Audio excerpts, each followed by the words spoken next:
त्रिभुवन, ये ईश्वर का नाम से ये यूनिवर्सिटी नहीं रखा है, त्रिभुवन दास काशीदास पटेल के नाम से यूनिवर्सिटी का नाम रखा है। और मुझे कोई झिझक नहीं है, ये कोऑपरेटिव यूनिवर्सिटी जिसकी नींव पारदर्शिता, जवाबदेही, तज्ञता, अनुसंधान और सहकारी संघ भाव की, सहकारिता की भावना के विकास के लिए डालने का काम हो रहा है, उसके लिए त्रिभुवन दास पटेल से उचित व्यक्ति और कोई नहीं है, वो त्रिभुवन दास के नाम से ही। कांग्रेस के नेताओं को तो बेचारों को यह भी मालूम नहीं था कि त्रिभुवन दास जी मेरी पार्टी के नेता नहीं थे, त्रिभुवन दास जी कांग्रेस पार्टी के नेता थे। उस वक्त तो मेरी पार्टी की स्थापना भी नहीं हुई थी। यही त्रिभुवन दास जी है जिन्होंने पॉल्सन दिल्ली की दादागिरी के सामने सरदार पटेल के मार्गदर्शन में यही भूमि पर, यही वीर भूमि पर एक नया विचार का बीज बोने का काम किया। एक छोटी सी मंडली दूध इकट्ठा करने की रखी गई और उसके माध्यम से किसानों की सशक्तता के लिए एक बहुत बड़ा अभियान चला। 1946 में खेड़ा जिला दूध उत्पादक सहकारी संघ, इसकी स्थापना हुई और आज वो त्रिभुवन दास ने बोया हुआ बीज वटवृक्ष बनकर पनपा है। 36 लाख बहनें 80,000 करोड़ का कारोबार करती है और किसी ने 100 रुपए से ज्यादा पूंजी नहीं रोकी। पॉल्सन की शोषणकारी नीति के सामने सहकार की, संगठन की शक्ति खड़ी करने का काम ये त्रिभुवन दास जी ने किया। और आज अमूल ब्रांड से विश्व का खाने पीने की चीजों के क्षेत्र में सबसे मूल्यवान ब्रांड अमूल बनकर उभरा है। ये हम सब के लिए गौरव का विषय है। और मित्रों, धीरे धीरे दीपक की तरह झलकर उन्होंने सहकारिता आंदोलन को सींचने का काम किया और जब उन्होंने अपने आप अमूल के अध्यक्ष के पद से रिटायरमेंट लिया, तब 6 लाख बहनें एक कारोबार के साथ जुड़ी थी। सबने 1-1 रुपया देकर 6 लाख रुपया त्रिभुवन भाई को थैली भेंट की। त्रिभुवन भाई ने वो 6 लाख रुपया भी त्रिभुवन फाउंडेशन ट्रस्ट को देकर एक बहुत बड़ा उदाहरण कोऑपरेटिव सेक्टर में बनाने का किया। ये उन्हीं का विजन था कि दुनिया भर की प्राइवेट डेयरियों के सामने आज हमारे देश की कोऑपरेटिव डेयरी सीना तान कर खड़ी है। दुनिया भर के पूंजीपतियों के सामने कोऑपरेटिव का मॉडल सफल बनकर उपसा है और उन्हीं का विजन था।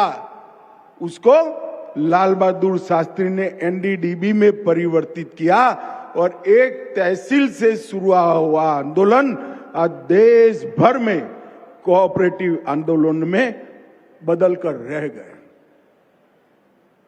और वो कहते थे कुरियन साहब का बड़ा योगदान है। कुरियन साहब का योगदान तो है ही, इसको कोई नकार नहीं सकता। गुजरात में ये संस्कार नहीं है कि किसी के भी योगदान को नकारा जाए।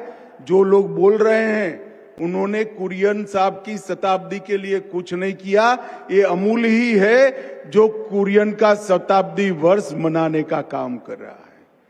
और कुरियन साहब को नीदरलैंड पढ़ने लिखने के लिए भेजने का काम भी हमारे त्रिभुवन दास पटेल साहब ने किया था और उन्होंने उनको फ्री हैंड देकर ये पूरी चीज का निर्माण कर। एक सहकारी नेता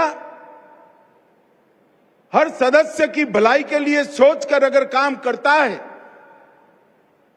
तो राष्ट्र के निर्माण में और राष्ट्र की समृद्धि बनाने की प्रक्रिया में कितना बड़ा योगदान कर सकता है, उसका एक आदर्श उदाहरण त्रिभुवन दास काशीदास पटेल ने यहां पर प्रस्तुत किया था। यही भूमि पर किया था, यही भूमि पर यूनिवर्सिटी बन रही है। और आज मैं फिर से डंके की चोट पर कह रहा हूं, वो यूनिवर्सिटी का नाम त्रिभुवन सहकारी यूनिवर्सिटी रखने का हमारा फैसला है, वो उचित ही फैसला है। मित्रों, वसुधैव कुटुंबकम और सर्वे भवन्तु सुखिनः, ये हमारे देश के मूल विचार हैं, हमारी संस्कृति की नींव है और उसी से इस सहकारिता की भावना की संस्कृति पैदा हुई है। ये संस्कृति आर्थिक कल्याण के साथ साथ मानव कल्याण, पशु कल्याण और पर्यावरण को समृद्ध करने के साथ साथ अब गरीब कल्याण के क्षेत्र में भी अपना योगदान दे रहा है। 30 करोड़ सदस्य जिसके है, ऐसा एक आंदोलन जिसकी एक प्रकार से शिक्षा के बारे में एक बड़ा वैक्यूम का अनुभव होता जाता था।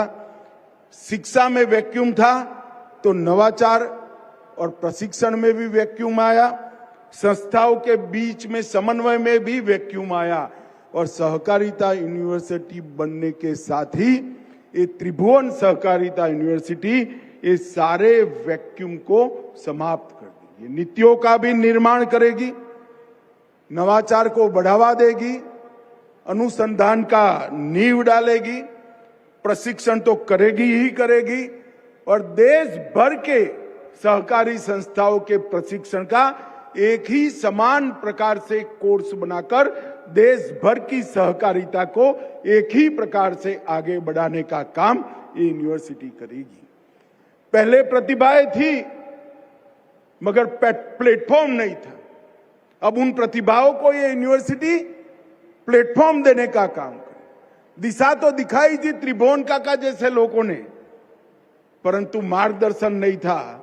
यहां से नीति बनकर वो दिशा पर किस रास्ते पर चलना, उसका मार्गदर्शन भी मिलेगा। आत्मनिर्भरता थी परंतु पूंजी नहीं थी। पूंजी कैसे प्राप्त की जाए और प्राप्त की हुई पूंजी कैसे मुनाफे के साथ लौटाई जाए, इसकी तज्ञता भी यहीं से आएगी। और योजनाएं तो बनती थी मगर जमीन पर नहीं उतरती थी। 2 लाख पैक्स और पुराने 85,000 पैक्स के माध्यम से सभी योजनाओं को जमीन तक उतारने का काम ये त्रिभुवन सहकारिता यूनिवर्सिटी देखेगी।